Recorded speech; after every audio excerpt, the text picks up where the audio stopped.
masculinity used to stand for great male physique, conquering new worlds, and protecting and providing for one's family. However, in today's society, masculinity is under constant attack and being demonized to the point where society simply wants to break men down and turn them into silly little things that are easily controllable and less powerful. Good, here, go to school. Lionel, run a bath. Yes, hot bath could do me a world of good right now. I didn't mean for you, I meant for Anne, but sure, you go first. Everywhere you look, you see men being presented as weak, insecure, clumsy idiots, unable to boil water, and any man that presents a strong and powerful image is quickly labeled as toxic. So I think what we should do for the audience who may not be aware is sort of just outline what it is you were accused of. So there was a series of lectures, which I believe were extracurricular lectures for the boys at Eton, and you produced one about the patriarchy called the patriarchy paradox. To expose boys to a range of viewpoints and stimulate debate. Just giving them a viewpoint that is one they don't normally encounter. Yeah. But the lecture was pulled from Eton after one member of staff watched it in advance and complained that allowing boys to discuss it might create a hostile work environment. It's being force-fed to society, while at the same time presenting women as being omnipotent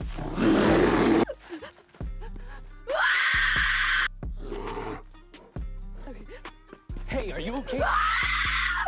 and pouring billions of dollars into providing women with every possible advantage imaginable, all under the banner of combating the so-called wage gaps, oppression by patriarchy, and the inequality in opportunities for women. However, when we look at the actual data and not the propaganda, it tells a completely different story, and you can easily see the increasing male inequality. And the result of those trends is that the gender gap in getting a college degree is now wider than it was in 1972, but the other way around. So in 1972, when Title IX was passed to promote more gender equality in education, there was a 13 percentage point gap in favor of men getting college degrees.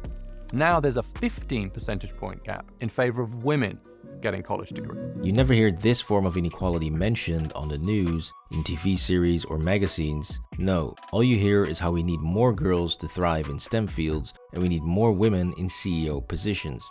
So what about the men?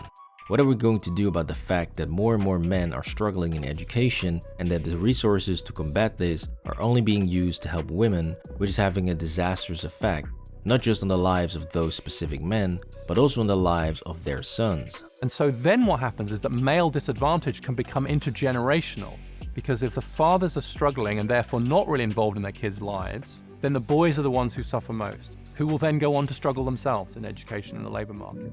So you see, there's a strong correlation between fathers struggling in education and their sons ending up struggling as well, which is further amplified due to the fact that divorce law and societal norms are now encouraging breaking up the family and keeping fathers away from their children. One of the problems that we face is what I call in the book a dad deficit. And that can be seen in various different ways. So 1 in 4 fathers don't live with their children. If parents split up, they're much more likely to lose contact with their fathers and with their mothers. 1 in 3 children, if their parents split up, don't see their father at all. Now, the truly sad thing about this is that so often this breaking up of the family and separating fathers from their children is not only celebrated by women, but it's even encouraged. Here's the best piece of divorce advice I've ever heard. Your life is bigger than one man. Let's extend it. Your life is bigger than one relationship. Take pictures of any financial documents that belong to your spouse. But then you're also going to most likely want a therapist. You're going to need a divorce lawyer, and in some cases, even a forensic accountant. So you're going to want to make sure you have a pocket of money on the side so that you can do this potentially without your spouse finding out. Did you know that divorce can be good for your kids?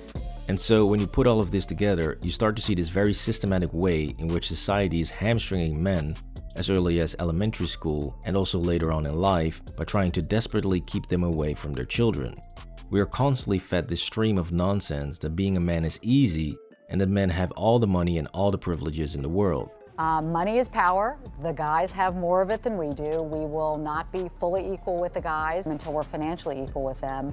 We hear a lot about the gender pay gap.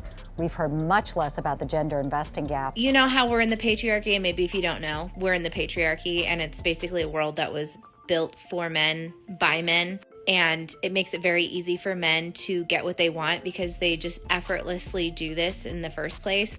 which is used to justify the demonizing of men. Take for instance my most popular video on the channel called Why Men Age Like Fine Wine. This video talks about why men are great and how men become more attractive as they age due to the skills and assets they acquire. It's basically a feel-good video talking positively about men, and naturally, boom, it got demonetized. Now luckily it got demonetized permanently after it had already amassed over 1.9 million views, but before that it got demonetized several times, and every time this stopped the video in its tracks and greatly reduced its reach. So please drop a like on this video if you want to support positive messaging about men, and comment down below, as you can clearly see they are desperately trying to silence this.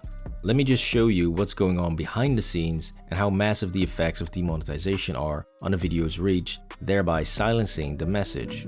So the first time demonetization happened, this video was averaging around 60,000 views a day, and then boom, demonetization happened, instantly taking it down to around 5,000 views a day. After which the video was remonetized as if nothing happened. That's how sketchy this process works. And so if you don't notice it right away, you could easily think that people just lost interest in the video. And so this process clearly damages the video in the algorithm. Now luckily after about 20 days, the video regained traction and the views began to spike again, doing around 11,000 views a day. And so of course, boom, another demonetization. However, this time it was for good and the video got taken down to a mere 150 views a day. And that, ladies and gentlemen, is what you call controlling the narrative. So all of this made me realize that we clearly need more positive messaging about men on social media and everywhere else, and more importantly, we also need more videos about the very real challenges that men face and how to deal with those in a world that is clearly trying to hamstring men. And this is why I'm adding a new series to the channel in which I talk about the struggles that men face and how we can overcome these. Next to this, I also want to focus more on positive messaging around men and highlight male excellence on the channel.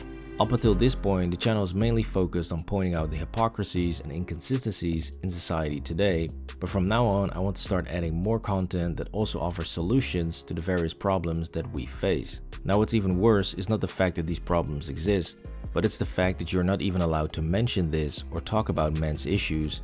This author, Reeves, was warned by colleagues and friends not to write about men's issues since it would harm his image and his career. A number of people warned me against writing a book about boys and men because it's such a fraught subject and because so many people were afraid that merely drawing attention to the problems of boys and men was implying somehow less effort being paid to girls and women. This shows you how upside down the world is today, where you're not even allowed to mention male problems and struggles, since mentioning this does not fit in this nicely curated narrative of how hard it is to be a woman and that women are oppressed.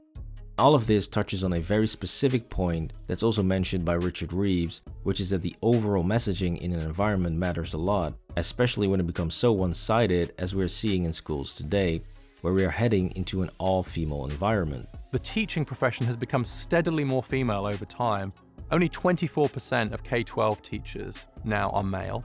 And so we've seen this steady shift towards a close to an all-female environment. That has all kinds of consequences for the ethos of the school, for the way we deal with different kinds of behavior. Naturally, this all-female environment in schools, together with a modern-day dislike of masculinity and strong male leadership, will result in a very toxic and difficult environment for young men to thrive in and develop their natural-born skills.